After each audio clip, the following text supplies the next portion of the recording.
Bakar Siddiq, in muttul laila, kalau aku mati malam ini, la tantaziru ilal ghad, jangan tunda sampai besok pagi. Apa maknanya? Cepat-cepat makamkan. Saya pun ingin ikut Abu Bakar Siddiq, karena Nabi menyuruh, alaikum bisunnati, ikuti sunnahku, wa sunnatil khulafa'ir rasyidin, ikuti sunnah khulafa'ir rasyidin al-mahdiyin, yang dapat hidayah, membawa hidayah min ba'di, setelah aku mati. Khalifah-khalifah aku ini mesti kalian ikut. Maka di antara khalifah yang saya ikut adalah Abu Bakar Siddiq. Apa kata Abu Bakar? Kalau aku mati malam ini, jangan tunda pengkebumian jenazahku sampai besok pagi. Saya pun sampaikan di Batam ini, andai aku mati malam ini, jangan tunda sampai besok pagi. Kalau ada yang gali kubur, cuman di sebagian tempat kan kadang nggak ada yang siap menggali. Jadi kalau nggak ada yang siap menggali, Pak Ustadz, beko kan ada. Masukkan. Di antara yang meninggal malam, ada di sebagian tempat ini tak boleh, jangan kuburkan malam, nanti jadi hantu. Hari gini masih percaya hantu. Dulu anak-anak kecil kalau ditakut-takuti hantu, cepat tidur, ada hantu. Takut. Anak sekarang takut hantu, mana hantunya? Mana? Oleh sebab itu jangan lagi cerita masalah hantu. Hantu ini adalah jin, setan. Lain padang, lain belalang, lain lubuk, lain ikannya. Tempat kita disebut hantu. Kalau di Pulau Jawa disebut dengan sundel bolong, dedemit. Kalau di Sumatera Utara begu ganjang, tinggi dia. Kalau pendek tuyul. Kalau tak bisa berjalan suster ngesot. Itu hantu, setan, jin semuanya. Sedangkan kita sudah diajarkan a'udzubillahi minasyaitonir rajim. Kursiyuhus samawati wal ard wa la yauduhu hifzuhuma wa huwal aliyul azim. Al-Baqarah 255. Ujung surat Al-Baqarah 255, ujung ayat kursi. Untuk apa dibaca itu? Mengusir hantu, jin, jembalang tanah, setan segala macam. Tidak ada orang mati jadi hantu. Semua ruhnya, orang mati meninggal dunia itu, kalau orangnya baik, ruhnya naik ke tempat yang baik-baik. Tapi kalau orang jahat, maka jatuh kepada sijin. Yang baik-baik illiyin. Ada pula pendapat menyebutkan di pintu surga tak masuk. Tapi ada pula pendapat mengatakan masuk balik dia ke dalam kuburnya. Banyak pendapat tentang itu. Tapi yang jelas kita husnuzan, mudah-mudahan kita semuanya husnul khatimah. Kalau aku mati nanti, kata Abu Bakar Siddiq, bawa jenazahku ke pintu makam Rasulullah, ucapkan salam di pintunya, ya Rasulullah, hadza Abu Bakrin Siddiq yasta'zinuka. Ini jenazah Abu Bakar, minta izin kepada engkau wahai Rasulullah. Kalau pintu terbuka, masukkan jenazahku. Kalau pintu tak terbuka, makamkan aku di pemakam Baqi di samping Masjid Nabawi. Makam Abu Bakar di Baqi apa di samping Nabi? Macam tahu aja. Ada pemakaman umum yang luasnya lebih besar daripada Masjid Nabawi. Kalau kita menghadap ke arah kiblat, sebelah kanan mimbar tempat Nabi khutbah, di sini mihrab tempat Nabi jadi imam, di samping ini adalah dinding makam Nabi Muhammad sallallahu alaihi wasallam. Itulah yang dikatakan Nabi, ma baina baiti wa mimbari, antara mimbarku, mana tadi mimbar? Antara mimbarku dan rumahku, raudhatun min riyadil jannah, taman-taman surga. Itu disebut dengan taman raudhah. Antara mimbar Nabi dan dinding makam Nabi 22 meter. Ke belakang 15 meter. 22 meter, 15 meter. Yang mau sholat di dalam 100 kloter. Makanya berdesak-desakan. Banyak orang di Taman Raudhah itu berdoa meleleh air mata. Ya Allah, ya Rabbi. Datang kawannya, kok nangis kenapa? Dari tadi tak dapat tempat. Sangka sedih kena berdoa, rumah lama tegak. Afrika itu tak mau pindah-pindah. Mau diusir dia tegap. Saudara yang dimuliakan Allah Subhanahu wa taala, nanti kalau aku mati, bawa jenazahku ke makam Nabi. Kalau pintunya terbuka, masukkan. Tapi kalau pintu tak terbuka, maka bawa jenazahku di Baqi. Pesan itu disampaikan dan dilaksanakan oleh sahabat-sahabat Nabi. Meninggal Abu Bakar Siddiq di waktu malam, mereka langsung memandikannya, mengkafankannya, dan mereka bawa ke pintu makam Nabi sesuai dengan pesan wasiatnya. Assalamualaikum ya Rasulullah, hadza Abu Bakr Siddiq istazana. Ini Abu Bakar Siddiq minta izin. Apa yang terjadi? Saqatal quflu, jatuh gembok dari pintu makam Nabi. Terus terbuka. Allahu Akbar. Langsung dibawa ke dalam sesuai dengan pesannya. Apa maknanya? Di Jabal Sur dulu mereka berdua saat dikejar kafir Quraisy.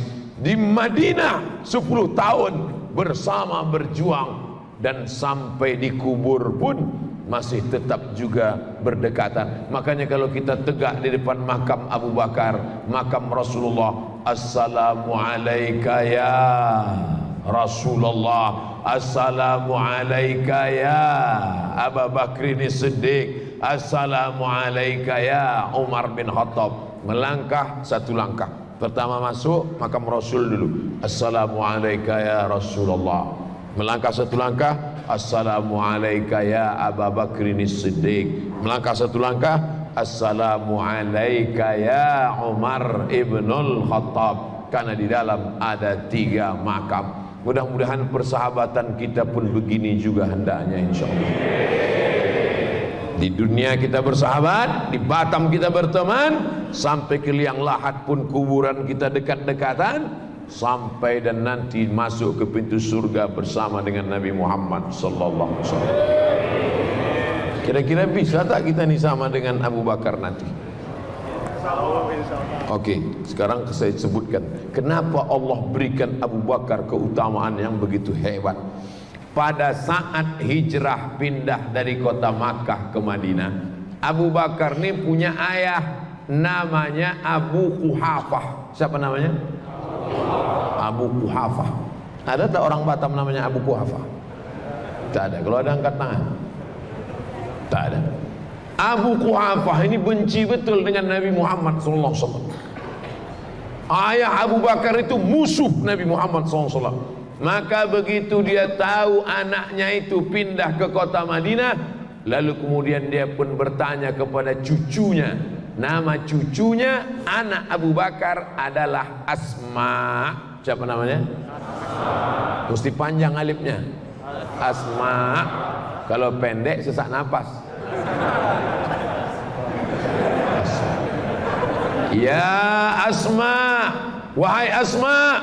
Ya Datuk. Mana ayahmu Abu Bakar?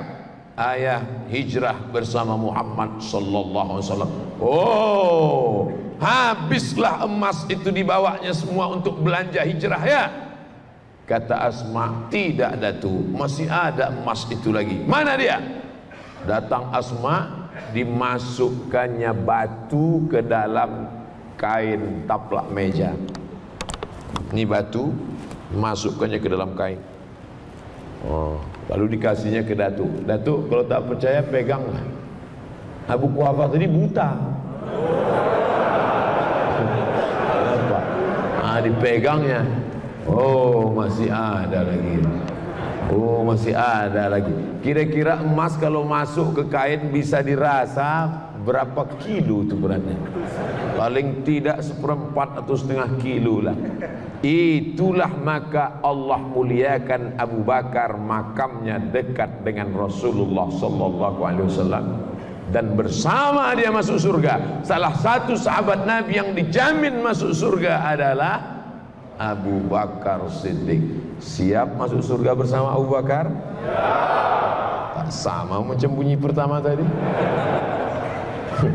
Abu Bakar masuk surga, emas yang dia kasih bisa dipegang kalau ditutup dengan kain. Malam ini kira-kira berapa emas yang mau kita kasih? Yang mau diperbaiki ini WC. Itu kan Abu Bakar Ustaz Abdul Somad. Itu kan 14 abad yang lalu. Saya melihat dengan biji mata saya sendiri. Ketika kami hadir penggalangan dana Munasarah Palestin, menolong Palestina, langsung telepon ke Panglima Angkatan Darat Hamas, Jenderal Khalid Mash'al dari Mesir. Telepon langsung ke Khalid Mash'al di Palestina. Assalamualaikum Liwa Khalid Mash'al. Waalaikumsalam. Kami dari Mesir, apa yang perlu bantuan? Kata orang Mesir, kami sedang kedinginan, perlu makanan, jaket dan senjata, tolong kirimkan uang. Langsung orang Mesir mengambil goni beras, karung. Disitulah perempuan-perempuan Mesir membuka tangannya, langsung gelang-gelang itu masuk dalam, masuk, emas masuk, cincin-cincin masuk. Andai malam ini kita buat karung beras, kira-kira ada tak gelang masuk? Kalau tak percaya, coba panitia bawakan karung beras ini. Wah, ibu-ibu itu pun dibukanya lah, tengoknya mana gelang paling kecil. Tengok paling kecil yang sebesar jemuran. Nah, itu masukkannya. Besok pagi dibawa ke toko emas, rupanya imitasi pula. Berdoa bukan main lagi. Masukkan aku ke dalam surga bersama Abu Bakar Siddiq, ya Allah. Kata Abu Bakar, kau mau masuk sama aku? Imanmu gombal. Imanmu hanya di tepi mulut, di ujung bibir saja. Oleh sebab itu, kalau kita mau mati husnul khatimah, doa dikabulkan Allah, salah satu yang perlu kita lakukan seperti Abu Bakar Siddiq adalah sodakoh. Siap bersodakoh? Saudaraku yang dimuliakan Allah Subhanahu wa ta'ala, la tasubbu ashabi. Jangan kalian maki sahabatku. Jangan kalian maki sahabatku. Lau anfaqa ahadukum mithla Uhudin zahaban. Andai ada di antara kalian yang bersedekah emas sebesar bukit Uhud, sebesar bukit Uhud dia sedekah emas, tak sampai setengah tapak tangan Abu Bakar Siddiq. Ada orang Batam ini yang bersedekah emas sebesar bukit Uhud. Besar bukit Uhud itu Pak Ustaz, panjangnya 7 km, tingginya belum saya ukur lagi. Kalau pergi kita ke Madinah, itu yang panjang 7 km bukit Uhud. Kalau ada orang Batam yang mau sedekah emas 7 km panjangnya, berapa puluh ton, ratus ton itu, tak sampai setengah tapak tangan Abu Bakar Siddiq. Mengapa? Karena orang sekarang bersedekah dalam keadaan aman, damai, tentram, adem, ayem. Abu Bakar Siddiq bersedekah pada saat genting, susah, sulit. Oleh sebab itu iman Abu Bakar luar biasa. Kira-kira ada tak orang Batam yang mencaci maki Abu Bakar? Ada. Kita kalau disebut Abu Bakar, Abu Bakrin Siddiq, apa kata jamaah? Radhiyallahu an. Tapi mereka kalau disebut Abu Bakar, Abu Bakar Siddiq, laknatullah alaih. Allah melaknat Abu Bakar. Siapa yang melaknat Abu Bakar itu? Syiah. Salah satu ciri Syiah adalah mencaci maki sahabat Nabi. Maka kita wajib membela, karena yang memuji sahabat itu bukan ulama. Yang memuji sahabat itu dalam Al-Quran adalah Allah Subhanahu wa ta'ala. Titel untuk sahabat itu R.A. radhiyallahu an. Tapi dalam buku 40 masalah Syiah, dibuat di situ Abu Bakar LA laknatullah alaih. 40 masalah Syiah ditulis oleh cari aja lah di internet, cari bukunya 40 masalah Syiah. Saudara yang dimuliakan Allah Subhanahu wa taala, ini Abu Bakar Siddiq radhiyallahu anhu.